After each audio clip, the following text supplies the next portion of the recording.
Hola a todos, mi nombre es Génesis Benavides, estudiante de la carrera de Biotecnología de primer semestre de la Universidad Técnica de Ambato.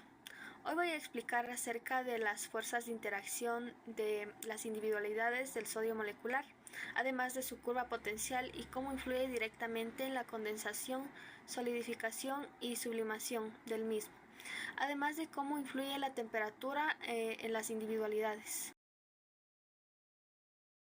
Primero, la molécula a ser analizada es el sodio molecular, la misma que pertenece a mi sistema termodinámico. Esta está en forma diatómica, lo que quiere decir que ambos átomos se encuentran iguales, son los dos iguales y entonces presentan una interacción dipolo-dipolo y no son polares. Tienen un enlace covalente y estas fuerzas se las conoce como fuerzas de Van der Waals y específicamente fuerzas de dispersión del hondo. Estas fuerzas son relativamente débiles y estas pueden cambiar dependiendo del tamaño del átomo o molécula.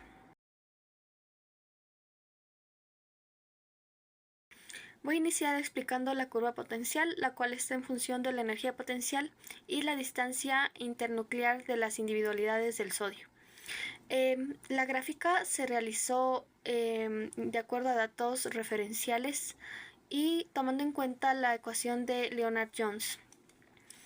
De acuerdo a la gráfica tenemos que a una distancia lejana las moléculas no se sienten, no tienen ningún tipo de atracción, pero a medida que vamos reduciendo la distancia entre ellas, van empezando a tener atracción, donde empieza a actuar las fuerzas de atracción de London, que son débiles, y aquí empieza esto a producirse con una energía súper bajita, y luego al seguir acercándose tienen más atracción, pero llegan a un punto en el que solo se tocan y llegan al equilibrio. En este punto las moléculas no chocan, no tienen ningún tipo de atracción, no pasa nada con las moléculas. Y a medida que así en esta parte también no tenemos ningún tipo de fuerza neta. Mientras seguimos avanzando, se reduce más la distancia entre las moléculas y pasamos de la zona de equilibrio hasta la zona repulsiva, en la cual las moléculas ahora sí van a chocar y van a dispararse para lados diferentes, totalmente invertidos. Aquí lo que sucede es que sus nubes electrónicas solapan y la energía sube de golpe. Tienen una repulsión súper fuerte y la energía sube de golpe y chocan y van. Los siguientes son las deformaciones de las individualidades, las moléculas en este caso del sodio. Aquí las moléculas sufren una deformación al alejarse o acercarse. Tenemos que primero a una distancia de atracción las moléculas tienden a juntarse y debido a las fuerzas de atracción del hondo y tenemos muy poca energía.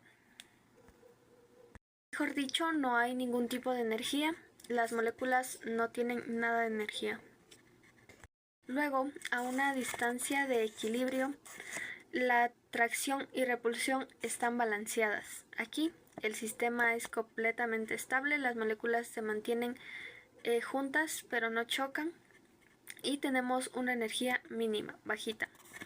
Luego a una distancia de repulsión, donde están ya cerca, las nubes electrónicas se solapan y tenemos una fuerte repulsión, lo que causa una energía súper alta. Es decir, pasaría algo como esto. Las moléculas, suponiendo, estas son las moléculas, ya. Cuando las tenemos lejos, no se atraen, no se repelen, no pasa absolutamente nada, pero a medida que siguen acercándose, empiezan a tener atracción. A cierta distancia, empiezan a atraerse, se atraen, cuando llegan al equilibrio.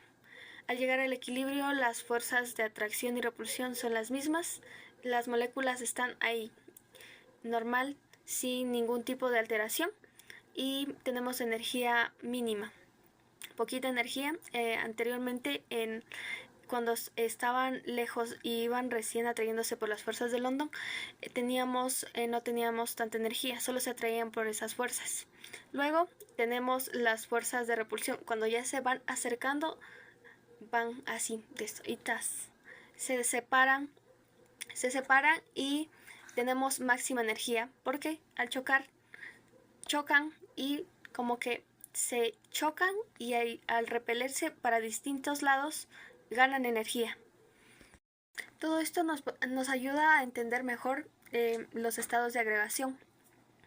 Para mi sistema, en el caso de la condensación, que pasamos de gas a líquido, tenemos que las moléculas en el gas se encuentran lejos, digamos, moviéndose de un lado a otro. Y luego para pasar al líquido, tenemos que al bajar la temperatura, las moléculas tienen un movimiento más lento y se encuentran unidas especialmente por las fuerzas de London.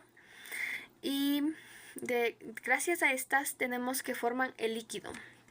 Como bajamos la temperatura, tenemos muy poca, o sea, la energía va a disminuir. Tenemos menos energía de la que teníamos en el gas.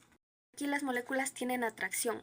Para lo siguiente, en la solidificación, donde pasamos de líquido a sólido, tenemos que si enfriamos mucho más a las moléculas, ellas van a moverse más lento todavía y van a empezar a ubicarse en ciertos puntos formando una especie de redes donde van a nada más vibrar, pero en posiciones estables. Van a vibrar, van a moverse, pero solo alrededor de sus posiciones. Aquí las fuerzas superan la atracción del movimiento. Las fuerzas de atracción superan al movimiento térmico y forman un sólido metálico. Luego tenemos la sublimación, donde pasamos del sólido directamente al gas. Aquí si damos suficiente energía a las moléculas, ya sea dando temperatura alta o aumentando o bajando la presión, las moléculas superan la energía de cohesión del sólido y saltan directamente al gas. A altas temperaturas, la energía térmica vence completamente a las fuerzas atractivas.